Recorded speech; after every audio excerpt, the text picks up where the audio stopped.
Bienvenue sur Maine Public News Connect. Des reportages inédits de la radio publique de Maine sont diffusés chaque semaine en espagnol, en français, en portugais, en somalien et en anglais.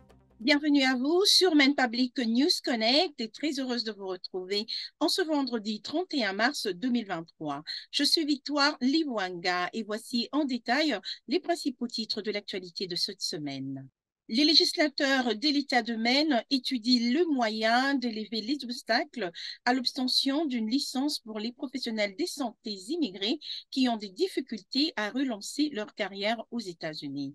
La semaine dernière, une commission législative a entendu les témoignages des médecins formés à l'étranger qui n'ont pas pu poursuivre leur carrière aux États-Unis en raison de ce qu'ils appellent des obstacles bureaucratiques. Jean Lenda, qui est un médecin originaire de la République démocratique du Congo, a déclaré aux législateurs qu'il avait occupé des postes de médecins débutants dans le Maine, mais qu'il rêvait de pouvoir atteindre un niveau de certification qui lui permettrait d'utiliser davantage ses compétences. Un responsable d'hôpital a également déclaré aux législateurs que le Maine connaît une grave pénurie de personnel de santé. La législature envisage de créer une commission chargée d'étudier les obstacles auxquels se heurtent les médecins formés à l'étranger et de recommander des changements. Portland prévoit d'ouvrir plusieurs nouveaux abris pour les sans-abri ce printemps et cet été, car des centaines de demandeurs d'asile continuent d'arriver dans la ville chaque mois. Les autorités indiquent que la ville transformera le centre d'exposition en abri temporaire au début du mois d'avril, signalant que ce bâtiment a servi de refuge en 2019 lorsque de nombreux demandeurs d'asile angolais et congolais sont arrivés dans la ville. Au cours de l'été, la société immobilière Developers Collaborative ouvrira un nouveau centre d'hébergement à long terme qui accueillera jusqu'à 280 personnes grâce notamment en partie à un financement du gouvernement de l'État.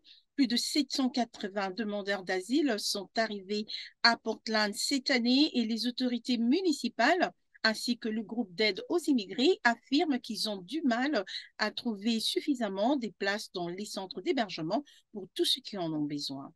Un homme de la ville de Wells est le dernier résident de Maine à être inculpé dans les cadres de l'attaque du Capitole le 6 janvier 2021. Selon des documents judiciaires, David Ball a été inculpé de 4 délits, notamment d'avoir pénétré dans un terrain interdit et de s'être livré à des actes de désordre et de perturbation. David Ball fait partie de quelques 1000 personnes qui ont été arrêtées dans les cadres de l'attaque du Capitole au cours de 2 dernières années. L'attaque a été menée par des partisans de l'ancien président Donald Trump et s'est produite alors que le Congrès était en session pour certifier les résultats de l'élection présidentielle de 2020 remportée par Joe Biden.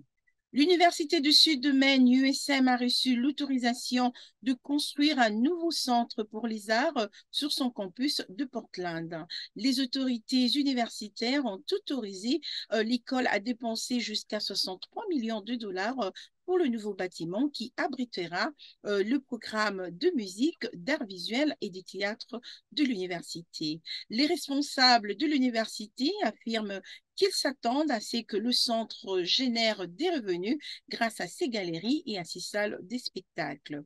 L'USM prévoit de commencer la construction cet été, une fois qu'elle aura reçu l'approbation des responsables de l'urbanisme à Portland et va achever le projet d'ici la mi-2025. Nous sommes arrivés à la fin de ce bulletin pour Maine Public News Connect. Merci d'avoir été avec nous. Je vous retrouve au prochain numéro. D'ici là, portez-vous bien et passez une excellente fin de semaine.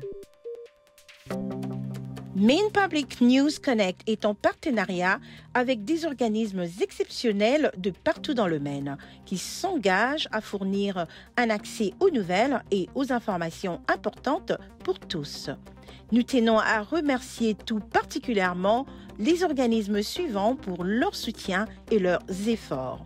Maine Immigrant Rights Coalition, Present Maine, les communautés congolaises et angolaises de Maine, Amjambo Africa, Catholic Charities of Maine, Greater Portland Immigrant Welcome Center, Portland Adult Education, Portland City Office of Economic Opportunities, Prosperity Maine, Maine Health Access Foundation, ainsi que l'organisme Maine Humanities Council.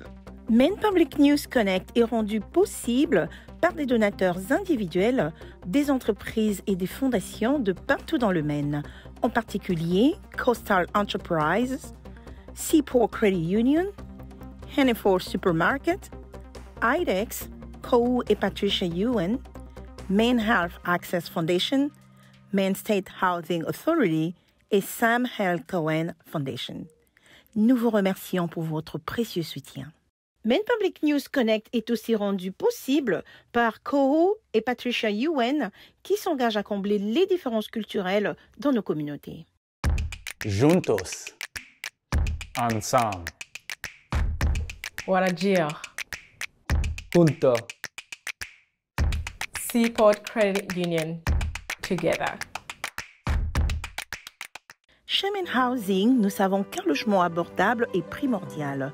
Notre programme de prêt pour l'achat d'une première maison offre aux habitants de Maine des taux d'intérêt réduits et une aide de fonds pour l'achat des propriétés aux multiples appartements.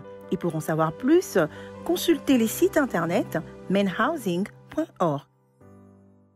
Hannaford Supermarket, qui célèbre la diversité de ses employés, de ses clients et de ses communautés et s'engage à favoriser un environnement accueillant.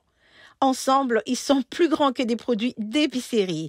Et pour en savoir plus, rendez-vous sur le site internet www.hannaford.com.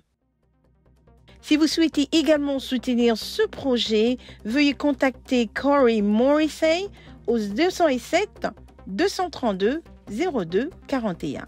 207 232 02 41.